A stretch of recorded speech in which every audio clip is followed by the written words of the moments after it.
Tangis Nabi Muhammad ketika putranya meninggal. Nabi Muhammad SAW memiliki 3 orang anak laki-laki. 2 anak laki-laki merupakan hasil pernikahannya dengan Sayyidah Khadijah, yaitu Sayyidina Al-Qasim dan Sayyidina Abdullah. Riwayat lain menyebut 4, 2 orang lainnya adalah At-Tayyib dan At-Tahir. Namun ada juga yang berpendapat kalau At-Tayyib dan At-Tahir adalah julukan atau kunyah dari Abdullah. Al-Qasim lahir di Makkah sebelum ayahnya diutus menjadi seorang rasul. Ia merupakan putra pertama Nabi Muhammad. Oleh karenanya Nabi dijuluki Abul Qasim, ayahnya Qasim. Namun kebersamaan Nabi Muhammad dengan Al-Qasim tidak berlangsung lama. Ketika usia Al-Qasim 2 tahun, Allah memanggilnya pulang.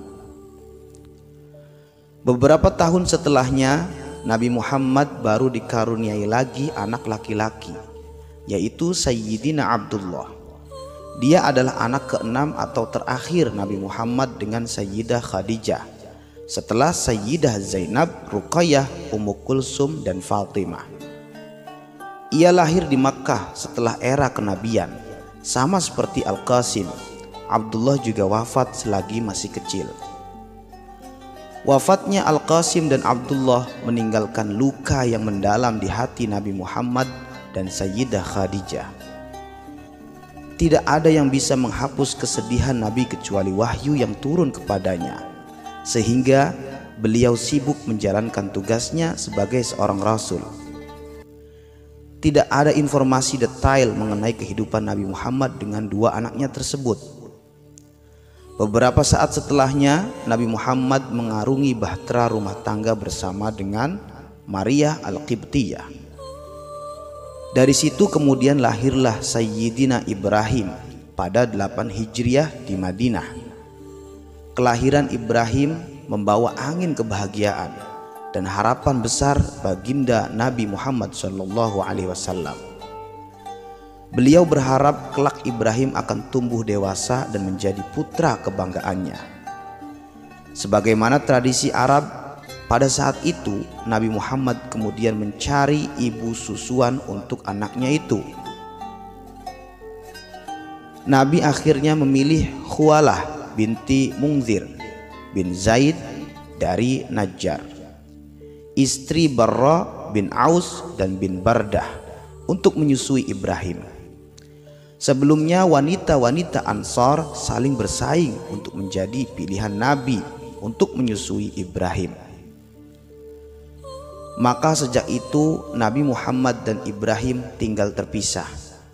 Nabi Muhammad di samping Masjid Nabawi di tengah-tengah kota Madinah, sementara Ibrahim bersama ibu susuannya di dataran tinggi Madinah.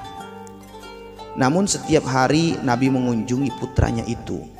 Beliau singgah beberapa saat di rumah Khawlah, mengajak Ibrahim bercanda dan berbicara lembut. Pada suatu ketika Nabi Muhammad mengajak Ibrahim turun ke kota Madinah. Beliau memperlihatkan anak laki-lakinya itu kepada para istri dan sahabatnya. Selama 1,5 tahun Ibrahim tumbuh sehat dan kuat.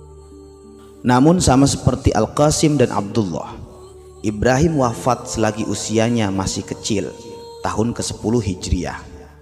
Padahal tidak ada tanda-tanda kalau si buah hati akan pergi secepat itu. Air mata Nabi tumpah di pipinya, tidak kuasa menahan sedih setelah yang dikasihinya pergi meninggalkannya. Perasaan Nabi sebagai seorang ayah terguncang karena kematian anaknya. Hal ini membuat sahabat Abdurrahman bin Auf bertanya-tanya mengenai tangisan Nabi Muhammad SAW. Dia khawatir duka yang mendalam akan terus mengguncang hati Nabi. Oleh sebab itu dia terus menghibur Nabi. Mata boleh berlinang, tetapi hati tetap khusyuk. Memang kami bersedih atas dirimu, Ibrahim, tetapi kami tidak mengucapkan kata-kata selain yang diridhoi, kata Nabi kepada Abdurrahman bin Auf. Bukan rasa berkabung yang aku larang, tetapi menangis dan meraung-raung tambahnya.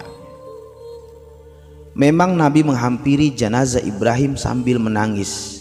Bahkan Nabi melarang sahabatnya untuk mengkafani Ibrahim, sehingga Nabi melihat jenazahnya. Nabi kemudian memakamkannya di Baqi. Dengan hati yang hancur, beliau meratakan tanah, memercikkan air, dan memberi tanda kuburan Ibrahim. Kata Nabi, tanda kuburan memang tidak memberi manfaat ataupun mudarat, namun ia cukup menghibur orang yang masih hidup. Ketika Ibrahim wafat, terjadi gerhana di Madinah. Hal itu membuat para sahabat mengaitkan terjadinya gerhana dengan wafatnya Ibrahim. Nabi meluruskan pandangan tersebut dan menjelaskan bahwa gerhana terjadi bukan karena kematian seseorang atau peristiwa lainnya. Sesungguhnya matahari dan bulan tidak akan mengalami gerhana disebabkan karena mati atau hidupnya seseorang. Jika kalian melihat gerhana, salat dan berdoalah kepada Allah. Jelas Nabi dalam Sahih Bukhari. Memang kebersamaan Nabi Muhammad dengan putranya tidak lama, hanya sekitar 2 tahun, bahkan kurang. Namun yang perlu diperhatikan, Nabi Muhammad begitu menyayangi putra-putranya tersebut. Beliau bersedih, terguncang hatinya, bahkan sampai menitikkan air mata begitu putra-putranya dipanggil Yang Maha Kuasa.